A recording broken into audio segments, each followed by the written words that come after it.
Morning dear student. आज का हमारा टॉपिक है ecology, general idea of population. आज हम पढ़ेंगे पॉपुलेशन किसे कहते हैं, उसको प्रभावित करने वाले कारक, ऑर्गेनिज्म जो मिलकर सेम स्पीसीज़ के एक क्षेत्र विशेष में जो रहते हैं वो पॉपुलेशन का फॉर्मेशन करते हैं। विभिन्न पॉपुलेशन मिलके कम्युनिटी का फॉर्मेशन करती है। कम्युनिटी इकोसिस्टम का फॉर्मेशन करते हैं जिसमें बायोटिक और एबायोटिक फैक्टर दोनों होते हैं। अगर हम जीव विज्ञान के अकॉर्डिंग पॉपुलेशन की डेफिनेशन पढ़ें तो एक क्षेत्र विशेष में रहने वाले कोई भी जो ग्रुप है या स्पीसीज़ के लोग हैं जिनमें की इंटरब्रीडिंग की कैपेबिलिटी होती है वो पॉपुलेशन के कैटेगरी में आते हैं या उन्हें पॉपुलेशन कहा जाता है। या फिर group of similar species organism living in a certain place at the same time known as population.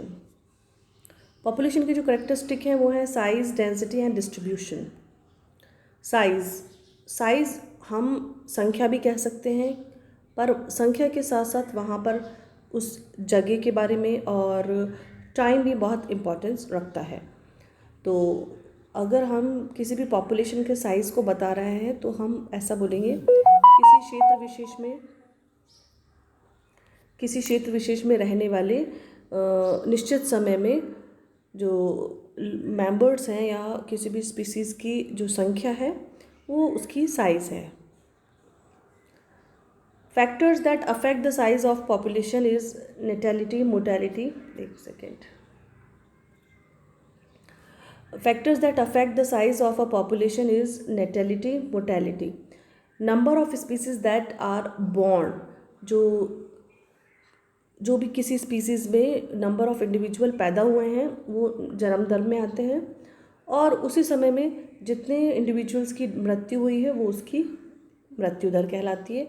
यहाँ पर भी समय बहुत महत्व रखता है क्योंकि हम जब कभी किसी जनगणना की बात करते हैं तो वहाँ पर समय मेंशन होता है और पॉपुलेशन का जो नंबर नेम है वो भी होता है कि हमने ये जो साइज़ लिया है ये किसका है, किसी ह्यूमन बींग्स का है कि नहीं, एनिमल्स का है, टाइगर का है, या जो कोई भी जीव है उनका नंबर मेंशन करना होता है उसके टाइम के अकॉर्डिंग। इमाइग्रेशन, जब number of species that enter the land, immigration, natality, mortality सभी अफेक्ट करते हैं साइज़ को। अगर कहीं से कोई इंडिविजुअल आके उस ग्रुप को ज्वाइन करता है या उस स्पीसीज़ के उस क्षेत्र विशेष में रहता है तो उसको इमाइग्रेशन कहते हैं, मतलब कहीं बाहर से उस क्षेत्र में आना। तो नेचुरल सी बात है वो उसकी पॉपुलेशन का जो नंबर है उसको बढ़ा देगा, और अगर वहाँ से चला जाए तो उसको पॉपुलेशन के साइज़ को कम कर देता है। तो ओवरऑल इमाइग्रेशन और बर्थ जो है वो पॉपुलेशन के साइज़ को बढ़ा देते हैं। अगर बर्थ रेट ज़्यादा होगी तो पॉपुलेशन का साइज़ बढ़ेगा, और अगर बाहर से ज़्यादा लोग आते जाएंगे, वहाँ रहते रहेंगे या कहीं भी किसी भी जाति में, तो उसका साइज़ में चेंजेस होंगे और बढ़ेगी। डेथ और इमाइग्रेशन साइज़ को कम करता है। अगर डेथ ज़्यादा होगी और वहाँ से लोग जाएंगे तो उसकी जो साइज़ है वो बहुत ही कम हो जाएगी।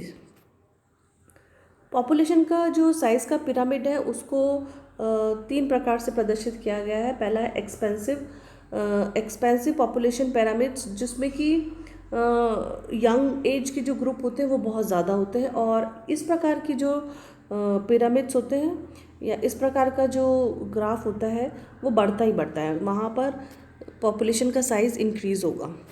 दूसरा है स्टेशनरी पॉपुलेशन, जो कि एक ना तो इंक्रीज़ होगी और ना डिक्रीज़ होगी।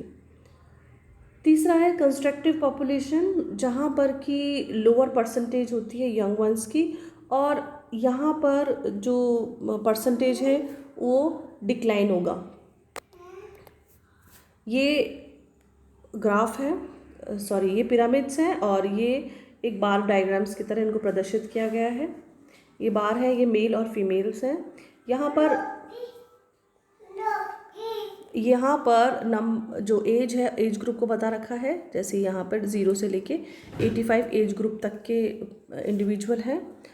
अब ये जो 3 प्रकार के ग्राफ हैं, एक्सपेंडेड फर्स्ट और एक्सपेंडेड सेकंड, जिसमें कि नीचे सबसे नीचे जो है वो न्यू जो नए डेवलप्ड हुए हैं या नए एनिमल्स या कोई भी जीव है उनका पैदा होने वाली जब वो पैदा होते हैं वहाँ का परसेंटेज है या उसका ग्राफ बता रखा है 0 से लेके 4 साल की उम्र तक का।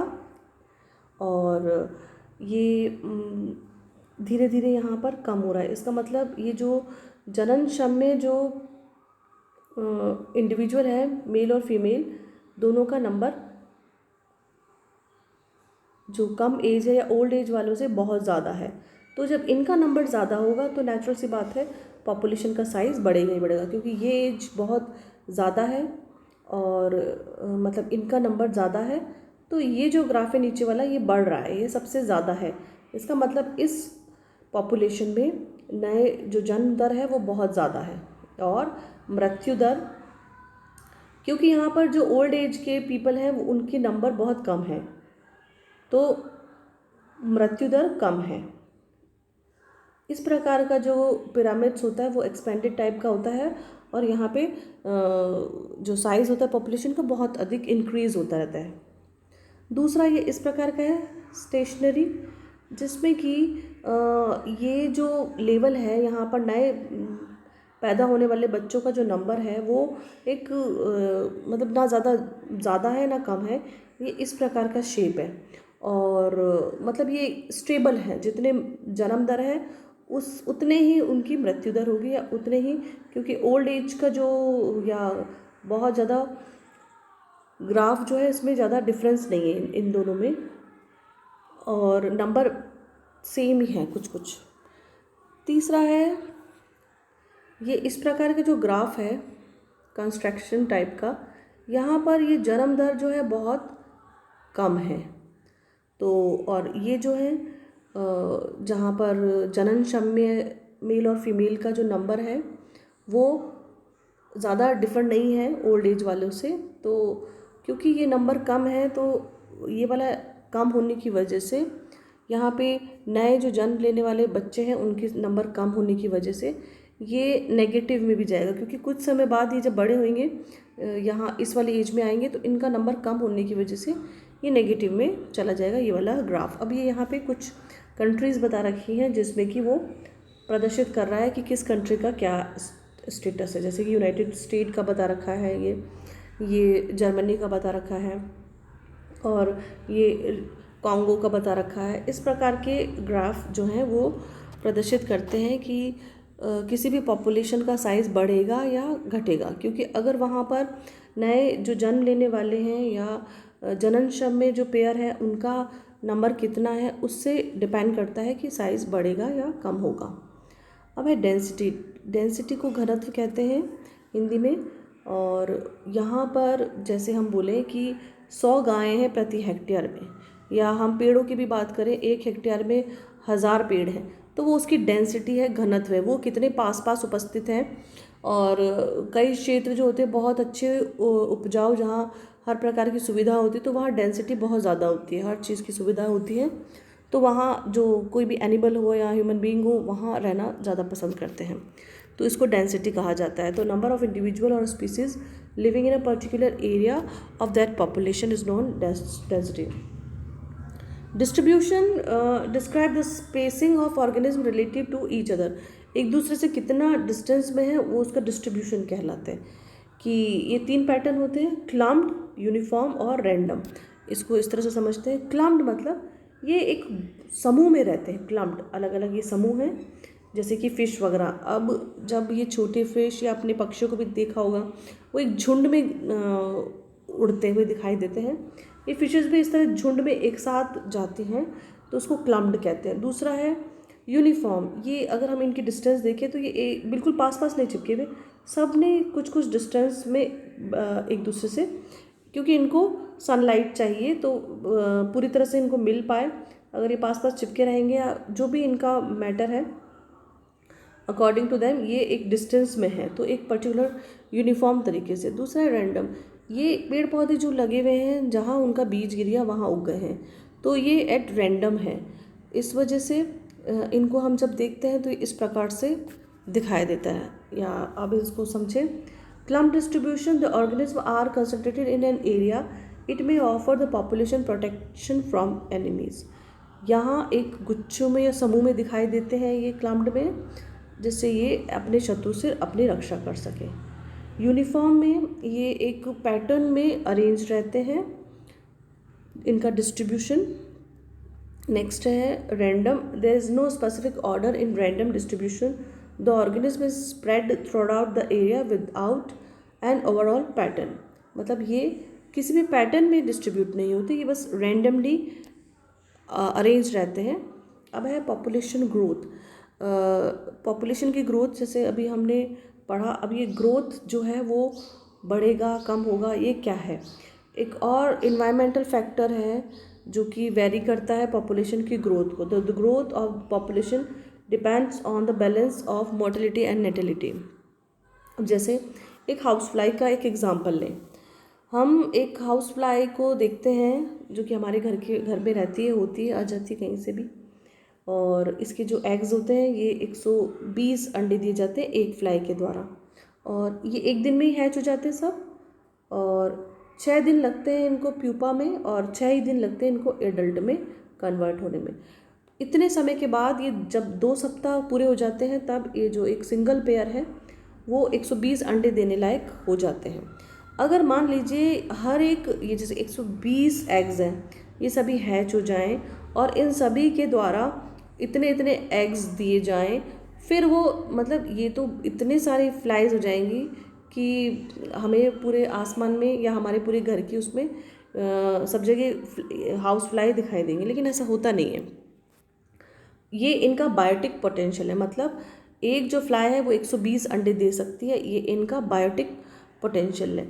तो it is a number of offspring that could exist in all offspring survived and produced young one. मतलब वो सर्वाइव करें क्योंकि जो अंडा है उसके अंदर कैपेबिलिटी होती है, सभी उसको खाद्य पदार्थ मिलते हैं ताकि वो हैच हो सके और आगे वो उनमें रिप्रोडक्शन की कैपेसिटी हो, तो ये उसकी बायोटिक पोटेंशियल होता है। जैविक क्षमता का वर्णन आबादी की अप्रतिबंधित वृद्धि से होता है जिसके परिणाम स्वरूप उस जनसंख्या की अधिकतम वृद्धि होती है। जैविक क्षमता किसी प्रजाति का उच्चतम संभावित महत्वपूर्ण सूचकांक है, इसलिए जब प्रजाति की अपनी उच्चतम जन्म दर और सबसे कम मृत्यु दर होती है। यहाँ पर अब एनवायरमेंटल रेजिस्टेंस देखेंगे, क्योंकि हर कोई एनिमल अपनी बायोटिक पोटेंशियल से जीवित नहीं रहता, वहाँ पर इन्वायरमेंटल फैक्टर भी बहुत महत्वपूर्ण रोल प्ले करते हैं। Factors that reduce the growth rate of population, it is when a population does not reach its biotic potential because there are factors that affect its growth. ये factors होते हैं जैसे कि सोर्सेज। अब हर किसी animal के लिए पानी और फूड चाहिए, शेल्टर चाहिए ताकि वो अपना जीवन अच्छी तरह बिता सके, लेकिन ऐसा होता नहीं है। हर किसी एनिमल के लिए रेस्ट्रिक्शन होता है और रिसोर्सेज की शॉर्टेज रहती है। नेक्स्ट है डिजीज़। बहुत विभिन्न प्रकार की बीमारियां हैं जो कि हर कोई फ्लाई हो, कोई भी जीव हो, उनमें किसी दूसरे जीव द्वारा या तो वो पैरासाइट हो सकते हैं, बैक्टीरिया, वायरस, ये सब जो डिजीज़ हैं या किसी भी तरह की और बीमारी अफेक्ट डालती है। नेक्स्ट है कंपटीशन। दो जो समान स्पीसीज़ और दूसरी स्पीसीज़ों के मध्य कंपटीशन होता है, बहुत सारी चीज़ों, खाने पीने और शेल्टर आदि के लिए कंपटीशन होता है। और एक है जैसे एक जो जानवर है उसको दूसरे जानवर के द्वारा खाया जाता है, अपना भोजन बनाया जाता है, तो ये इस प्रकार की रेजिस्टेंस होती है। कैरिंग कैपेसिटी किसे कहते हैं? The maximum number of individual in a particular population that the environment can support over an identified period of time in term of food, space and shelter. Carrying capacity उसे कहते हैं कि पर्यावरण के द्वारा एक लेवल डिसाइड किया गया है कि इस लेवल तक उसको सपोर्ट, या ऐसा माने कि एक स्तर होता है जहाँ तक कोई भी इंडिविजुअल या कोई भी स्पीसीज सर्वाइव कर सकती है। और जैसे कि हमने पढ़ा है कि जो फिट होगा वही आगे अपना जीवन जी पाएगा, तो संघर्ष उसे करना पड़ता है हर एक जीव को, पर्यावरण से भी और अपनी जाति के और अन्य जाति के जीवों के साथ भी। तो वहन करने की क्षमता जीवों की संख्या है जो एक पारिस्थितिकी तंत्र लगातार समर्थन कर सकता है। किसी विशेष प्रजाति के लिए एक पारिस्थितिकी तंत्र की वहन क्षमता कई कारकों से प्रभावित होती है, जैसे कि भोजन, पानी, वातावरण, अन्य आवश्यकताओं और पुनः उत्पन्न करने की क्षमता जो आबादी को जीवित रखने के लिए आवश्यक होती है। जीव विज्ञान में क्षमता जो होती है, उनकी कैपेसिटी जो होती है, वो जिए जाने की अवधारणा जीवों की संख्या से संबंधित है जो एक पारिस्थितिकी तंत्र के भीतर संसाधनों से बच सकते हैं। पारिस्थितिकी तंत्र लंबे समय तक उनकी वहन क्षमता से अधिक नहीं हो सकती। ऐसी स्थिति में जहाँ किसी प्रजाति की जनसंख्या घनत्व पारिस्थितिकी तंत्र की कैरिंग कैपेसिटी से अधिक होती है, प्रजाति अपने भोजन, पानी, अन्य आवश्यकताओं के स्रोत को समाप्त कर देता है। कई बार ऐसा होता है कि वो परिस्थितियों से जूझ भी लेते हैं, उनका सामना भी कर लेते हैं, लेकिन फिर उनको भोजन, पानी आदि आवश्यकताओं के लिए संघर्ष करना पड़ता है, क्योंकि अगर सभी जीव जीवित रह गए जितने पैदा हुए हैं तो उनमें फिर संघर्ष होगा और वो फूड को ख़त्म कर देंगे। लास्ट में जब खाना नहीं मिलेगा तो वह वैसे ही ऑटोमेटिकली समाप्त हो जाएंगे। जल्द ही आबादी मरने लगेगी। एक आबादी केवल तब तक ही बढ़ सकती है जब तक वह पर्यावरण की वहन क्षमता तक नहीं पहुंच सकती। जब तक वो कैरिंग कैपेसिटी तक नहीं पहुंच सकती तब तक ही वो जीवित रह सकती है। उस समय संसाधन लंबे समय तक विकसित होने के लिए इसे जारी रखने की अनुमति देने के लिए पर्याप्त नहीं होता। जैसे इस ग्राफ में हम देखेंगे, ये ग्राफ है जो टाइम और उसकी जो जनसंख्या है प्रजाति उसके मध्य ग्राफ है। ये है एक कैरिंग कैपेसिटी। तो कोई भी जो स्पीसीज़ है वो बस यहाँ तक ही डेवलप हो सकती है या यहाँ तक ही वृद्धि कर सकती है। अगर इसके बाहर जाएगी तो वो अपने आप ही संघर्ष करके या scarcity of food, environmental factor आदि से अफेक्ट होकर उसका जो ग्राफ है वो नीचे की तरफ जाएगा, क्योंकि ऐसी कंडीशन में इनके प्रति, भोजन के प्रति, या ये अपना भोजन स्वयं समाप्त कर देते हैं और वो ऑटोमेटिकली इतनी अधिक जनसंख्या हो जाएगी कि वो अपने आप ही मरने लग जाएंगे खाने की कमी से या अपने जो कंपटीशन है उसकी वजह से। अब है लिमिटेड फैक्टर हैं कुछ जो पॉपुलेशन को बहुत उससे फ़र्क पड़ता है, जैसे कि डेंसिटी डिपेंडेंट फैक्टर्स। कुछ डेंसिटी के डिपेंडेंट फैक्टर जैसे कि biotic factor in the environment that have a greater limiting effects as population size increase, जैसे कि डिजीज़ है, कंपटीशन है, पैरासाइट्स है, किसी भी प्रकार की बीमारी होगी उनमें आपस में कंपटीशन होगा जगह के लिए, खाने के लिए। और पैरासाइट्स हैं उनके ऊपर किसी प्रकार के जो दूसरे पैरासाइट्स हैं वो रहते हैं, उनको नष्ट करते हैं। दूसरा है डेंसिटी इंडिपेंडेंट एबायोटिक फैक्टर, जैसे कि इन्वायरमेंट के फैक्टर होते हैं, टेम्परेचर हुआ, ताप अत्यधिक बढ़ जाना, कम होना, स्ट्रोमा, हैबिट डिस्ट्रक्शन, ड्रॉथ।